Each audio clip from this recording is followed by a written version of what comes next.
What if everything you've ever been told about thinking like rich people was a distraction? What if the real reason some people stay wealthy generation after generation has nothing to do with shopping habits, restaurant choices, or whether they buy a new TV, but everything to do with a hidden financial machine, operating in the shadows, quietly transferring wealth upward, while the rest of the world argues about budgeting tips? Because here's the truth. If the system is rigged, then good habits protect you. But rigged systems create rich people, not habits. And today, we're digging into the rig underneath the mindset. Let me ask you something. Have you felt the rising cost of everything? Food, rent, gas, education. Your money buys less every year, and still the richest 1% doubled their wealth in the last decade. How? The official story says, you just have to think like rich people. But the real story says the rules were rewritten behind closed doors. Tonight, I'm pulling those doors open. But before we go deeper, quick check-in for the community.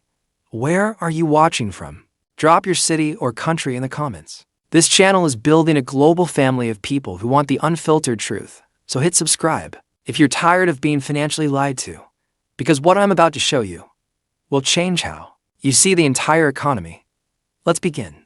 To understand how thinking like rich people became a modern slogan, we need to go far back to the origins of wealth itself. Because historically, wealth didn't come from smart spending. It came from access. Access to land, access to gold, access to trade routes, access to political power. In ancient Mesopotamia, the elites didn't become rich by choosing not to buy a new clay pot. They became rich because they were the only ones allowed to issue debt contracts. Sound familiar? Fast forward to medieval Europe. We're told kings were wealthy because they saved gold. Wrong. They were wealthy because they owned the banking rights and could tax the population whenever wars went badly. Sound familiar? Jump to the 1800s. The Industrial Revolution created new wealth, but also new forms of financial engineering. Railroad companies, steel companies, coal companies, all of them issued bonds far riskier than they admitted. When things collapsed, governments bailed them out. Sound familiar? The pattern repeats. Wealthy elites build systems. Those systems collapse. The public pays for the cleanup. And every collapse becomes the excuse for even more complex systems of control. This brings us to the early 20th century, the moment everything changed. Because in 1913, with the creation of the Federal Reserve, wealth moved from those who own land to those who control money itself. This wasn't about saving. This wasn't about budgeting. This was about engineering money. Rich people didn't think differently. They were simply plugged into a different machine. During the Great Depression, mainstream history says the rich survived because they invested wisely. No, they survived because the financial system gave them preferential access to liquidity and information decades before the rest of the world. And then came 1971, when President Nixon ended the gold standard. Something extraordinary happened. Money was no longer limited by physical gold. It became imagination. Banks could create credit out of thin air. Corporations could borrow billions without backing. Governments could print away their disasters. And the rich, they now had the power to leverage imaginary money into real assets. This is the moment where the modern rich mindset narrative begins. You've probably heard it. Rich people buy assets, broke people buy liabilities. Rich people invest, broke people spend. Rich people work smart, not hard.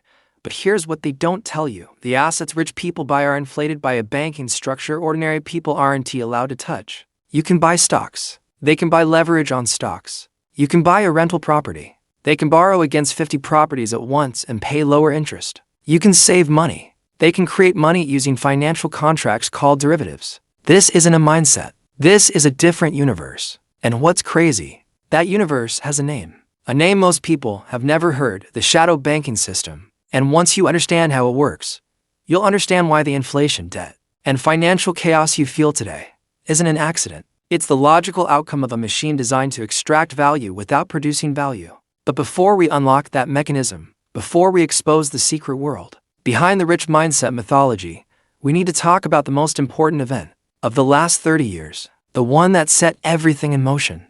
The year was 1999. The U.S. just repealed the Glass-Steagall Act, a law that had separated investment banks, the gamblers, from commercial banks, the ones holding people's savings, for 66 years. This law acted like a firewall, a barrier between your money and Wall Street's casino. But in 1999, under the belief that innovation would help the economy, that firewall was removed. Suddenly, banks could merge, megabanks could form, investment money could be mixed with savings. Risk could be hidden behind layers of financial engineering. And with that single decision, with that single signature, The shadow banking system was unleashed. For the first time in history, money that didn't exist could be borrowed. Assets that didn't exist could be traded. Risks that couldn't be measured could be repackaged and sold as safe. This wasn't capitalism. This was alchemy. A financial world built entirely on illusion. The public was told, just invest your bonus money like rich people do. But behind the scenes, the rich weren't investing. They were leveraging. Not $1 to make $2, but $1 to control $30. In some cases, $1 to control $100. And this system grew so enormous that by 2007, the derivatives market hit $600 trillion. That's not a typo. 6.100 trillion. More than 10 times the GDP of the entire world. And when the system began to crack, when the illusions started to break, the public was told it was irresponsible homeowners, it was bad mortgages, it was poor spending habits. But the real cause was the mechanism I'm about to reveal. You won't believe the name. And the receipt is wilder than you think. Here it is, the engine behind wealth inequality, the machine behind financial crises, the quiet force that determines why the rich stay rich, even when they fail. The shadow banking system. And no, this is not a conspiracy theory. This is the official term used by the Financial Stability Board, the IMF, and the Bank for International Settlements. But here's the twist. Every major financial crisis in the last 30 years was caused by this system. Yet almost no one can explain how it works. Until now. What is shadow banking? Shadow banking is everything that acts like a bank, without being regulated like a bank. Hedge funds, private equity firms, money market funds, special purpose vehicles, derivatives dealers, non-bank lenders, offshore, liquidity pools. Together, they create, lend, borrow, and insure money that doesn't appear on traditional banking balance sheets. It's invisible finance. And invisibility is power. The core truth. Banks used to lend money based on deposits. Shadow banks lend money based on promises called derivatives. And this is where the pyramid begins.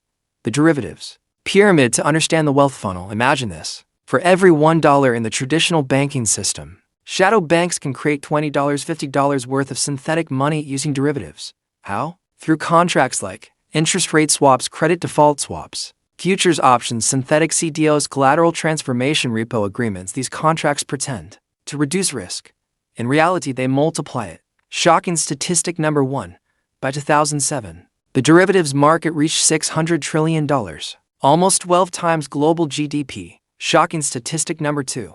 Today, estimates place it at $1.50 quadrillion. Yes, quadrillion. That's $1,500 trillion. More money than has ever existed in human history. How the rich use this machine? Let's take a simple example. A rich investor buys $1 million worth of stocks. A broke person buys $1,000 worth of stocks. Seems fair, right? Wrong. Because the rich investor doesn't stop there. Using derivatives and shadow banking leverage, they borrow another $10 million against that $1 million.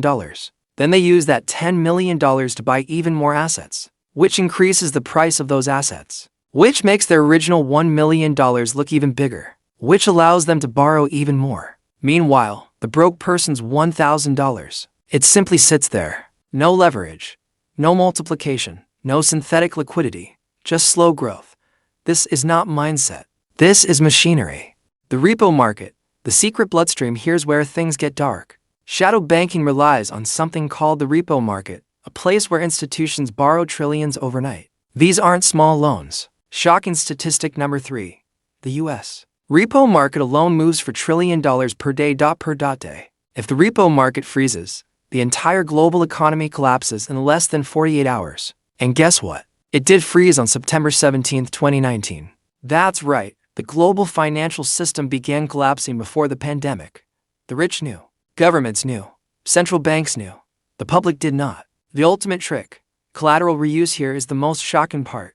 In the shadow banking system, the same U.S. Treasury bond can be used as collateral dozens of times simultaneously. Imagine giving your house deed to 30 different banks for 30 different loans. Impossible, right? Illegal, right? Welcome to shadow money. Shocking statistic number 4. Some estimates show each U.S. Treasury bond is rehypothecated up to 30 times, meaning there might be 30 claims on the same piece of collateral. This is not leverage. This is illusion. This is how synthetic wealth is created at the top and extracted from the bottom. The 2008 collapse. Not what you were told the official narrative says.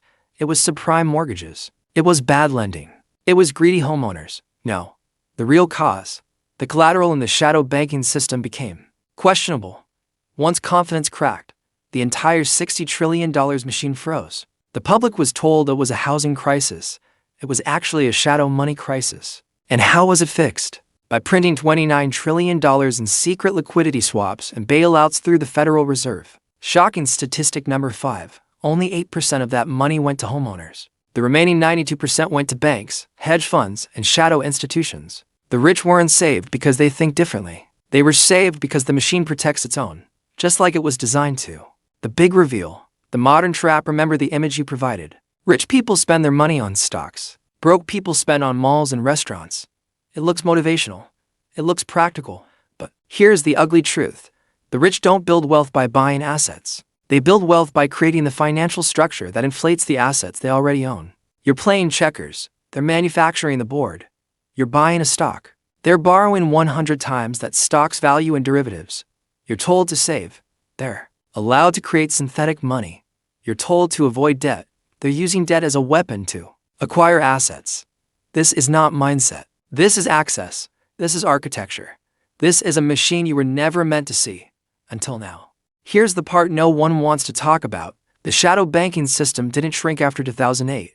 It grew. It became more complex, more global, more interconnected, more fragile. Every crisis since then, 2019 repo freeze, 2020 pandemic crash, 2022 inflation wave, has been a symptom of the same disease, synthetic money built on borrowed time. The next collapse won't look like 2008. It'll be faster, more violent, more global, because the machine is bigger, because the leverage is deeper, because the collateral is thinner, and because the public is still being told, just think like rich people.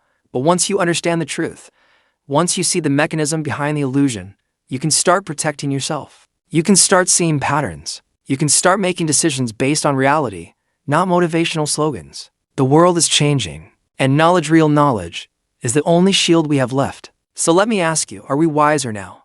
Or walking the same path in better suits? If you want more deep dives like this, real history, real economics, real truth, hit subscribe, like the video, and share this with someone who's ready to see beyond the mindset myth. Because the machine is still running, and the only way to beat it is to expose it.